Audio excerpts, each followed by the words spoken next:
நேபாளத்தில் ஏற்பட்ட திடீர் வெள்ளப்பெருக்கால் இந்தியாவின் உத்தரப்பிரதேசம், பீகார் மாநிலங்களுக்கு இதுவரை எந்த பாதிப்பும் இல்லை என்று தேசிய பேரிடர் மீட்புப் படை தெரிவித்துள்ளது. நேபாளத்தில் கோஷி நதியில் ஏற்பட்ட திடீர் வெள்ளப்பெருக்கு அந்நாட்டின் 7 மாவட்டங்களில் பெரும் சேதத்தை ஏற்படுத்தியுள்ளது.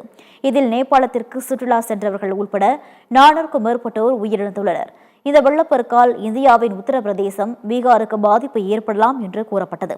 இந்நிலையில் எனினும் நேபாளத்தை ஏற்பட்ட திடீர் வெள்ளப்பெருக்கால் உத்தரப்பிரதேசம், பீகாருக்கு இதுவரை எந்த பாதிப்பும் இல்லை என்று தேசிய பேரிடர் மீட்புப் படை ஐஜி நரேந்திர சிங் பண்டேலா தெரிவித்துள்ளார். ஒருவேளை வெள்ளம் மற்றும் தண்ணீர் தேக்கம் போன்றவை ஏற்பட்டால் மக்களை மீட்கும் பணியில் தேசிய பேரிடர் மீட்புப் படை குழுக்கள் நிறுத்தப்பட்டுள்ளன என்றும், ஒருவேளை வெள்ளம் மற்றும் தண்ணீர் தேக்கம் போன்றவை ஏற்பட்டால் மக்களை மீட்கும் பணியிலும் நிவாரணப் பணியிலும் அவர்கள் ஈடுபடுவார்கள் என தெரிவித்தார். உத்தரப்பிரதேசம், பீகார் மாநில அரசுகளுடன் இணைந்து தேசிய பேரிடர் மீட்புப் படை கண்காணித்து வருகிறது என்றும், மத்திய நீர் ஆணையமும் நிலவரத்தை கண்காணித்து அங்குள்ள தகவல்களை தொடர்ந்து தெரிவித்து வருகிறது என்றார்.